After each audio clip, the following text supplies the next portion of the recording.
오늘 주신 하나님의 말씀 구약성경 욥기서 13장 1절에서 13절까지의 말씀입니다. 계시의 말씀을 읽을 때 하나님의 음성을 들으시기 바랍니다. 나의 눈이 이것을 다 보았고 나의 귀가 이것을 듣고 깨달았느니라. 너희 아는 것을 나도 아노니 너희만 못하지 않으니라. 참으로 나는 전능자에게 말씀하려 하며 하나님과 변론하려 하노라. 너희는 거짓말을 지어내는 자요 다 쓸모없는 의원이니라. 너희가 참으로 잠잠하면 그것이 너희의 지혜일 것이니라. 너희는 나의 변론을 들으며 내 입술의 변명을 들어보라. 너희가 하나님을 위하여 불의를 말하려느냐? 그를 위하여 속임을 말하려느냐? 너희가 하나님의 낯을 따르려느냐? 그를 위하여 변론하려느냐? 하나님이 너희를 감찰하시면 좋겠느냐? 너희가 사람을 속임같이 그를 속이려느냐? 만일 너희가 몰래 낯을 따를진대 그가 반드시 책망하시리니 그의 존귀가 너희를 두렵게 하지 않겠으며 그의 두려움이 너희 위에 임하지 않겠느냐? 너희의 격언은 재 같은 속담이요 너희가 방어하는 것은 토성이니라. 너희는 잠잠하고 나를 버려두어 말하게 하라. 무슨 일이 닥치든지 내가 당하리라. 아멘. 오늘날의 지혜, 욥의 말인데 상당히 뼈가 있는 그런 말씀이죠. 나는 다 안다. 조금 교만스러운 말이기도 한데 너희들이 아는 건 나도 안다. 내가 너희만 못하지 않다. 그런데 나는 너희들과 얘기하려고 하는 게 아니라 전능자 하나님과 나는 변론하고 싶다. 너희는 거짓말쟁이들이다. 쓸데없는 의원이다. 돌팔이 의원이다. 차라리 잠잠하면은 너희들에게 그것이 지혜가 된다. 너희들이 하나님을 위해서 그렇게 말하는 것 같은데 아니다. 너희가 하나님의 눈치를 보는 것 같은데 그러지 마라. 그리고 너희의 격언은 재 같은 속담이다. 쓸모없다. 재는 뭐 풀어버리면 날아가 버리잖아요. 너희가 방어하는 것은 토성이다. 돌성이 아니라 그냥 무너지는. 뭘 너희들이 방어하려고 하느냐. 쓸데없이. 너희는 잠잠히 가만히 있어라. 내가 다 할 테니까 걱정하지 마라. 그런 뜻이죠. 약간 교만스럽게 느껴지긴 한데 이제 사실은 이게 욥이 훨씬 더 진실하고요. 솔직하고 지금 이 말이 욥의 참 마음이에요. 그냥. 그래서 하나님이 최종적으로 뭐라고 결론 내리시냐면은 욥이 훨씬 너희들보다도 더 의롭다. 그렇게 결론을 내리세요. 오늘은 지혜에 관한 말씀을 할 차례죠. 오늘날의 지혜가 말씀의 제목인데요. 제가 과거에 유명한 영국 선교사 레슬리 뉴비긴이라는 사람이 지은 책을 제가 공부한 적이 있어요. 다원주의 사회에서의 복음. 왜냐하면 인도 선교사였으니까 워낙에 거기가 종교 자체가 다원적이잖아요. 그런 사회에서의 복음이 뭐냐 그런 주제로 그런 제목으로 아주 매우 훌륭한 책으로 선교학에서는 유명해서 전 세계 언어로 번역이 될 정도로 선교학의 바이블이다 이렇게 평가가 될 정도로 유명한 책이었는데요. 교묘하게도 제가 이 책을 가지고 좌파 목사들과 스터디를 하게 되었어요. 저만 혼자 우파 목사였는데 정체성을 안 밝힌 채 진지하게 스터디에 임했어요. 저는 이제 그 사람들이 선정한 책이라 뭐 틀림없이 좌파 책이겠지 했는데 아니 읽어봤더니 그게 아니에요. 의외로 굉장히 우파적인 책이에요. 그래서 내가 막 밑줄까지 막 쫙쫙 그어가면서 읽었는데 사실은 이 책이 우파나 좌파나 가릴 것 없이 아주 모두를 만족시키는 그런 책이긴 했어요. 나는 이제 조금 오해를 한 거죠. 좀 선입견을 가지고.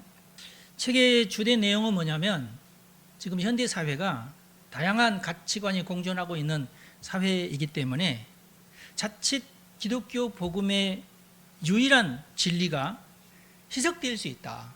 그렇지만 그럼에도 불구하고 우리 교회는 이 복음의 궁극적인 진리를 절대로 놓쳐서는 안 된다. 강력하게 이 진리를 붙잡고 이것을 주장해야 된다. 그런 굉장히 우파적인. 당시의 좌파들은 복음의 진리에 대해서는 이제 무관심하고 복음이라기보다는 그냥 기독교적인 문화 이쪽으로만 생각하는 그런 경향이 진했거든요. 근데 이분이 하여튼 이 복음에 대해서 강력하게 주장을 하고, 그리고 이 복음은 개인적인 영역에서만 구원이 아니라 사회 전체적인 전반적인 문화를 변화시키는 그런 능력이 복음에 들어있다. 이것을 아주 강조하는 그런 선교사였어요. 굉장히 감동적이죠. 복음이 세상을 변화시킨다는 생각은 칼빈부터 했어요. 칼빈이 복음이 들어가야 나라가 변하고 사회가 변하고 국가가 변한다, 이런 얘기를 굉장히 강력하게 주장을 했거든요. 그래서 이 선교사의 말이 아니라 사실은 칼빈의 말인데, 우리나라도 사실은 그 어떤 문화적인 명령에 따라서 굉장히 활발하게 어떤 학교도 세우고 YMCA 이런 걸 만들고 그렇게 해가지고 정말 사회 변혁을 이끌었죠, 한국 교회가. 좌파 목사들은 세상의 변함에 따라서 복음도 변해야 된다는 이상한 논리를 가지고 있긴 하거든요. 그래서 그런 의식을 가지고 있는 목사들이 이런 책을 공부한다 그러니까 저로서는 조금 의아해했던 그런 경험이 있어요. 저는 사실 신학교 다닐 때부터 좌파 신학을 접하게 됐는데, 처음에는 굉장히 생소했어요. 대학교 1학년 때 교수들이 좌파 신학에 물들어 있는 교수들이 꽤 많이 있었고, 제가 신학교 1학년 때도. 그래서 이제 명목상으로는 우리 학교는 좌파도 아니고 우파도 아니고 중도도 아니다, 우리는 그 모두를 다 공부한다. 약간 그러니까 저 사람은 그러면 검정색도 아니고 흰색도 아니고 회색 이런 식으로 비아냥거리기도 했고 그랬는데, 교수들은 그걸 이제 자랑스럽게 얘기했어요. 우리는 이것도 알고 저것도 안다, 이런 식으로. 그래서 항상 수업이 시작할 때 이제 책을 소개하잖아요. 오늘 우리가 이 학기에 배울 책 하면은 3가지 종류로 나눠서, 이것은 좌파적인 시각이고 이것은 우파적인 시각인데 이 책은 중도적인 신학이라, 이렇게 하면서 얘기해놓고 수업을 시작을 해요. 그래서 우리가 배운 책의 3분의 1 정도는 좌파적인 책이 있어요. 한국신학대학교 좌파의 본진입니다. 저는 이제 좌파의 책들을 이제 읽고 재밌었어요. 왜냐하면 그동안 제가 몰랐던 이야기들이 거기 많이 나오고 그러니까 정말 그럴듯한 말들이 많거든요. 그래서 하여튼 몇 년간은 거기에 제가 이제 빠져가지고. 그런데 좌파들의 책은 약간 읽기 어려워요. 단어들이 생소하고, 우파들의 책은 읽기가 쉽습니다. 논리적이에요. 말을 꼬지 않습니다. 근데 세월이 갈수록 좌파들의 책은 더 점점 어려워졌어요. 왜냐하면 그들이 사용하는 단어가 같은 단어이면서도 의미는 달랐어요. 자기들끼리 이것은 그러면은 이 단어는 이렇게 해석을 하자, 이렇게 정해놓은 게 있었어요. 그러니까 그것까지 잘 모르는 사람들이, 일반 독자가 좌파 신학 책을 읽으면 이게 뭔 말인지 헷갈려요. 그래서 반드시 선배들로부터 이렇게 지도를 받고 책을 읽어야 그런 뜻이구나, 이게 이해가 되는 그런 상황이었어요. 근데 제가 나중에 알고 보니까 이 사람들이 뭔가를 감추고 싶을 때 이렇게 말을 꼰다, 이런 느낌을 제가 받았고, 또는 아닌 척하기 위해서 또는 아는 척하기 위해서 이런 식으로 말을 하는구나. 심지어는 이것은 정말 깨우치기 힘든 진리인데 이 진리를 표현하기가 너무 힘들어서 나 이렇게밖에 표현 못해, 이런 뉘앙스를 제가 느꼈어요. 근데 이제 나만 그런 뉘앙스를 느낀 게 아니더만요. 그래서 제가 며칠 전에 AI에다가 이런 질문을 던졌어요. 대체적으로 좌파 이론가들은 그 말이 화려하면서 복잡합니다. 반면 우파 이론가들은 그 말이 명료하고 심플합니다. 아마도 좌파들이 자신들의 이론의 맹점을 들키지 않기 위해서 그런 방법을 이용하지 않나, 그렇게 제가 의심하는데, 그리고 심지어 잘 이해하지도 못한 것 같은 학생인데도 마치 자기가 잘 이해하는 것 같이 고개를 끄덕거리고 있는 것처럼 보입니다. 그렇게 제가. 그런데 이런 경향을 연구한 학자들이 혹시 있지 않을까요? 그랬더니 놀라운 답변이 되돌아왔어요. 그런 학자들이 많대요. 그것만 연구하는 학자들이 또 있어요. 세상은 참 넓어요. 그러면서 하는 말이 뭐냐면, 복잡한 문장을 사용하는 것은 종종 독자가 쉽게 비판하지 못하도록 하려는 전략입니다. 복잡하게 써놓으면은 아무래도 책까지 나왔는데 진짜겠지, 난 이해가 안 되는데, 왜냐하면 이해를 해야 비판을 하는데 이해가 안 됐어. 그러니까 아는 척만 하는 거야. 이렇게 아는 척을 해야 되는 거예요. 그러기 위해서 어렵게 쓴다. 그리고 어떤 이론가들은 깊이 있어 보이는 말을 하면서 사실은 자신의 이론의 허약함을 감추고 있습니다. 이렇게 AI가 솔직하더라고요. 예. 심지어는 좌파 이론 가운데 해체주의라는 말도 있어요. 해체주의가 뭐냐면 우리나라 말로 그걸 해석한다면 내 멋대로 해석이에요. 기존에 있던 생각을 해체한다는 뜻이거든요. 단어는 똑같이 쓰면서도. 그러면 이게 뭐야 이게? A라는 단어인데 B로 해석을 해요. 그러니까 우리는 해체주의라서 그런다. 웃기죠?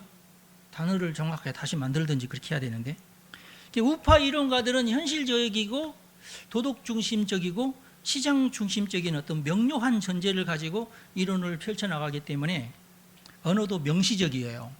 절대로 엉뚱한 단어를 쓰지 않고 단순화된 구조를 가지고 설득을 합니다. 그래야 쉽게 사람들이 설득하니까.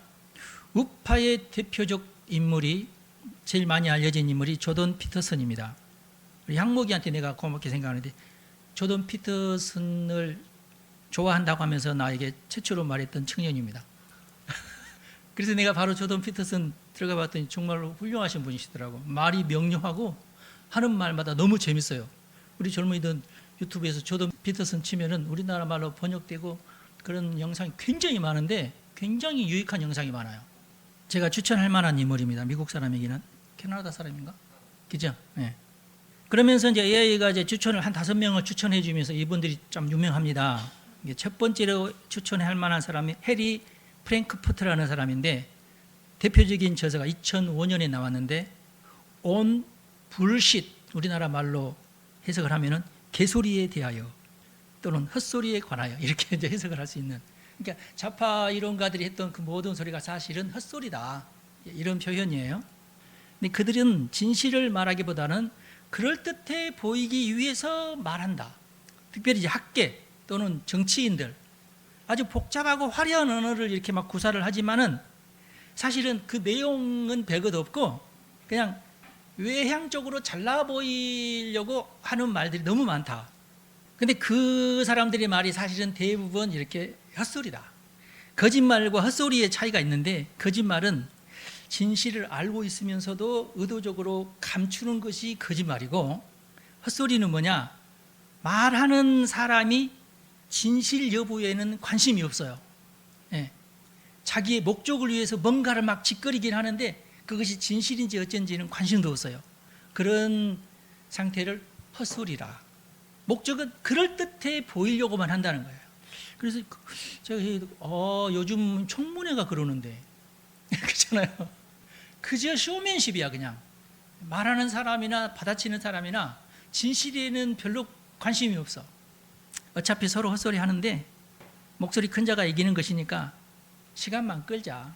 어차피 너희들이 아무리 뭐라고 해도 나는 눈빛 하나 안 변하고 헛소리를 하고 그러면 대통령이 나를 그냥 임명해 준다. 이렇게 되는 거예요. 지금 지난 정부부터 지금 그러잖아요. 이분이 이제 진단하기를 왜 헛소리가 이렇게 현대 사회에서 늘어나느냐? 말할 수 있는 기회는 너무나 많고 SNS 이런 거 통해서 말을 평가할, 말의 질을 평가할 시간은 없다. 아무도 그걸 평가하려고 하지 않는다. 그냥 말만 막 넣는다. 맞는 말이에요, 정말. 그리고 진실에는 별 관심이 없고 지적으로 내 자신을 포장하려는 그런 표현에는 사람들이 관심이 많다 이거예요.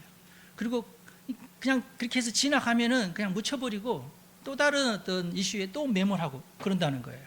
소칼 사건이 아주 핵심적인 사건인데, 소칼이라고 하는 물리학자가 유명한 뉴욕대학교 물리학 교수인데 가짜 논문을 발표를 했어요. 1994년도에 의도적으로 난해하고 그럴듯한 표현을 막 모아가지고 엉터리로 가득한 논문을 좌파 학술지에 발표를 했어요. 좌파 학술지에. 유명한 좌파 학술지인데 소셜 텍스트라는 저널이래요. 실제로 출판이 됐대요. 근데 제목이 뭐냐면, 이 가짜 논문의 제목이 참 놀라운데, 경계를 넘어서 양자 중력의 변형적 해석을 위하여. 이렇게 제목 자체도 잘 이해가 안 돼. 경계를 넘다니 뭘 넘는다는 얘기야? 양자 중력의 경계를 넘어? 그걸 넘을 수 있나? 변형적 해석이 가능해? 근데 하여튼 넘어버렸어. 근데 이게 실제로 출판이 돼버렸어요. 어느 누구도 정확하게 이 논문이 이런 논문이 어디 있어 하고 내버리지 않고 야 이거 그럴듯한데 하고 출판을 해버렸어. 소칼 교수는 이렇게 얘기를 했어요. 이 포스트 모더니즘, 신좌파를 말하는데 이 신좌파의 학문적 엄정성은 이제 없다. 이들은 학문적 엄정성을 잃어버렸다.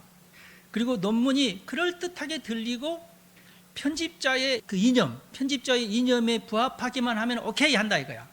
그냥 내용과 관련 없이 그냥 출판을 해낸다는 거예요.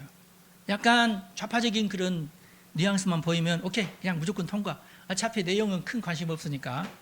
그러고 나서 출판 후에 또 다른 논문을 써서 그 논문은 가짜였습니다. 이런 논문을 썼어요. 발칵 뒤집어졌어요. 이게 이제 소칼 사건이라고 그래요. 네, 저는 며칠 전에 알게 됐어요. 1994년도에 출판된 굉장히 멀죠. 벌써 한 30년도 넘은 사건이에요. 이것은 이제 뭘 꼬집으려고 했냐면 포스트 모더니즘 학계의 언어의 난해성, 내용 없는 철학, 그냥 수사학만 난무한 그 말장난에 그친 사기라고 이렇게 밝히기 위해서 이런 짓을 벌인 거예요. 안타깝죠? 이들이 사실은 분명히 지금 포스트 모더니즘은 과학은 아니거든요. 사회학이지. 사회학인 주제에 자꾸 물리학의 개념을 갖다 썼어요.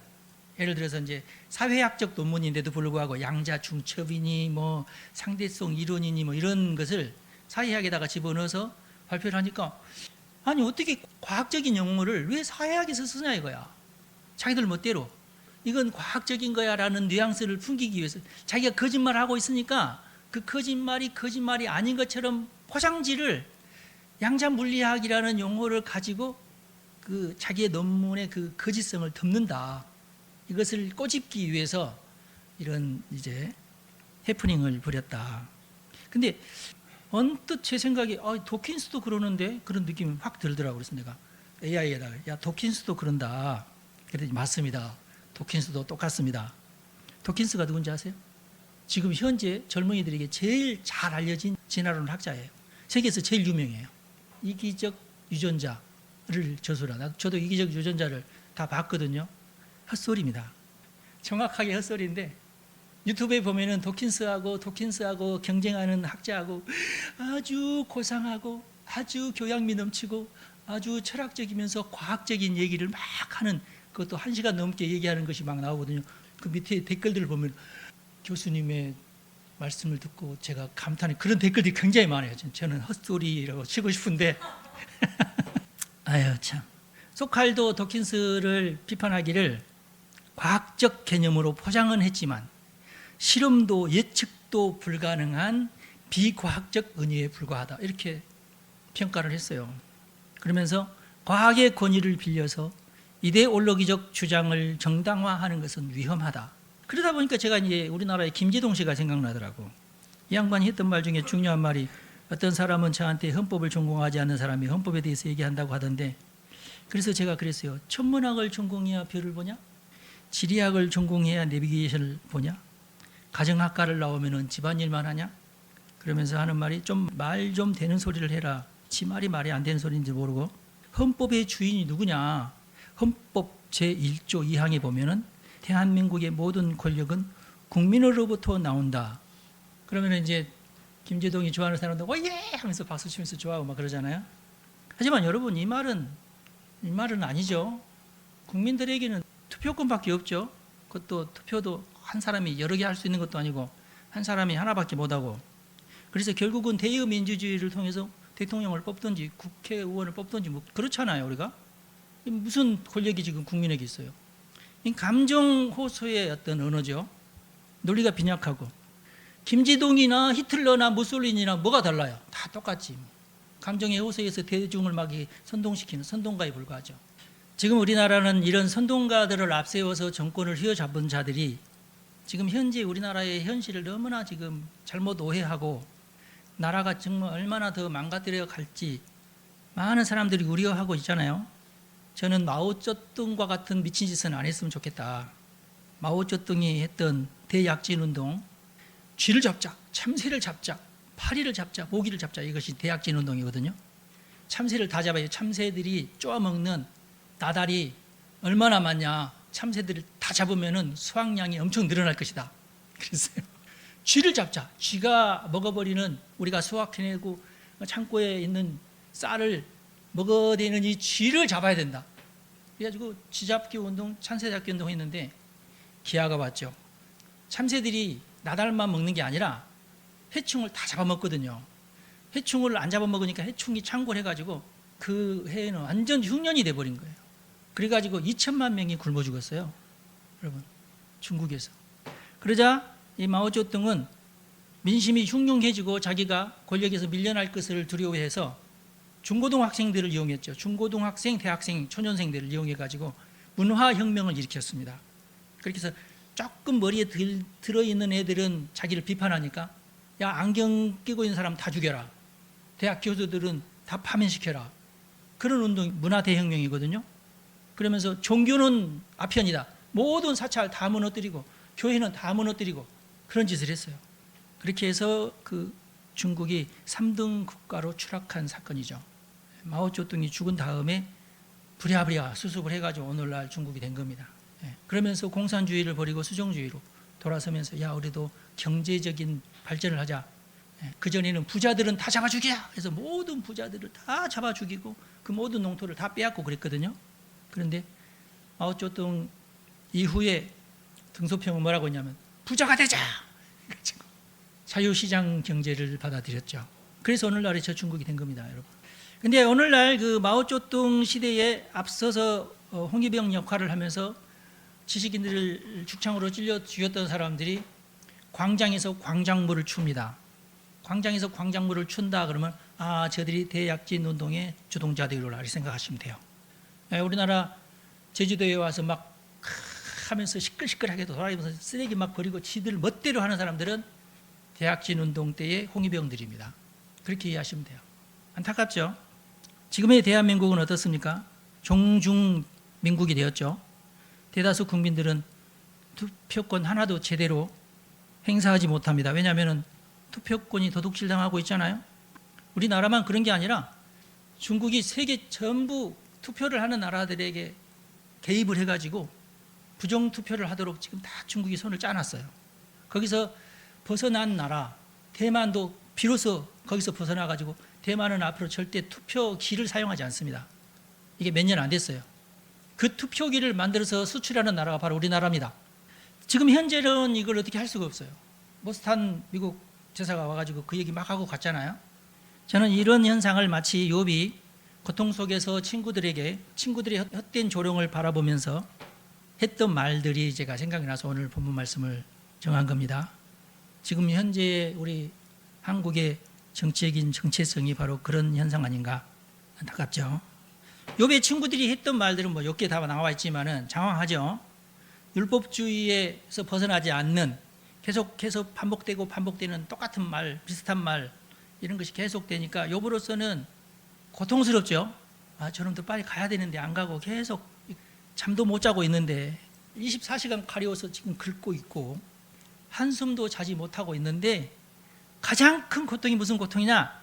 세 놈이 앞에 앉아가지고 한 놈이 끝나면 그 다음 놈이 바톤 받아서 두 번째가 끝나면 세 번째가 또 바톤을 받아서 했던 말도 하고 잠도 못 자고 있는데 그렇게 괴롭혔어요. 몸도 괴롭고 마음도 괴롭고 영혼도 괴롭고 지금 그 상황에서 오늘 욥이 친구들한테 너네들 제발 조용해라. 전혀 도움이 되지 않는 끊임없는 회개 청구서, 회개할 것이 없는데. 그래서 욥의 유일한 구원은, 욥이 요구하는 유일한 구원은 뭐냐면 도저히 이대로는 죽을 수 없다. 왜냐? 하나님의 음성 한마디라도 듣고 죽어야 되겠다.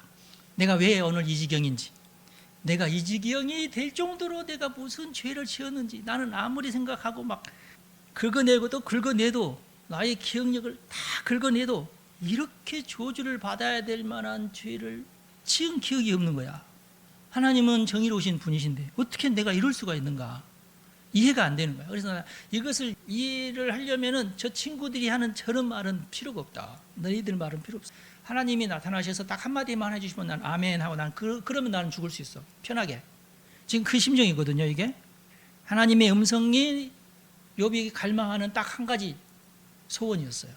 그때 당시 욥의 형편이 얼마든지 죽을 수도 있고 죽으면 오히려 평안한, 내가 가장 저주받을 죄인이라고 해도 나는 괜찮으니까 한마디만 해주십시오. 한마디만 해주시면 나는 그것이 나의 구원입니다. 그게 이제 욥의 심정이거든요. 오직 하나님의 말씀 한마디, 오직 하나님의 말씀 한마디가 오늘 우리에게도 구원입니다. 하나님께서 한마디만 해주시면 돼요. 우리의 구원은 하나님의 말씀입니다. 이 나라의 형편에서 도무지 풀릴 기미가 보이지 않는, 아무에게도 어떤 답도 없는 지금 현재 우리에게 필요한 유일한 구원은 욥의 갈망과 같이 하나님의 말씀 한마디입니다. 저는 그렇게 봐요. 하나님의 말씀 한마디가 우리의 유일한 지혜가 될 줄로 저는 믿어요. 여러분, 그래서 제가 여러분들에게 제안드린, 하나님 우리나라를 위해서 한마디만 해주십시오. 나머지 말은 사실 다 헛소리예요. 제가 기도하십시다. 전능하신 하나님, 살아계신 하나님, 대한민국의 주인이신 하나님, 우리는 과거에 결코 경험해보지 못한 위기 앞에 직면해 있습니다. 빵이 없어서도 아닙니다. 물이 없어서도 아닙니다. 인재가 없어서도 아니고 문화나 문명이 없어서도 아닙니다. 이 나라의 문제는 하나님의 말씀이 강물처럼 흐르지 않아서입니다. 우리나라는 거짓말이 난무하고 거짓 이론이 난무하고 있습니다. 노동자들을 위한답시고 기업들을 나라 밖으로 내어 쫓는 나라가 되었습니다. 사회를 돕는 정치가 아니라 이념을 위해서 많은 선한 것들을 희생하는 정치가 되었습니다. 지 때문에 젊은이들이 낙심하고 열심히 벌어 자녀들에게 물려주는 것이 죄가 되었습니다. 자녀는 행복이 아니라 짐이 되고 말았습니다. 교회는 핍박을 받고 무당은 활기치는 나라가 되었습니다. 정의를 갈망하며 지켜내는 자가 점점 줄어들고 있습니다. 특권을 노리며 억지를 부리고 무리를 지어 상대를 압박하는 행위가 오히려 정의로 둔갑해 버렸고, 정치는 그들에게 미끼를 던져주는 사냥터가 되어 버렸습니다. 그러나 이 나라에 아직도 하나님의 말씀을 갈망하며 진리를 수호하고 나라와 민족과 하나님의 나라를 위해서 기도하고 희생하는 무리들이 많으니, 하나님 저들의 기도에 응답해 주시고 날마다 계시하여 주시고 악이 횡행하지 않도록 하나님께서 개입하여 주옵소서. 우리 주 예수님의 이름으로 기도합니다. 아멘. 여러분 축복합니다.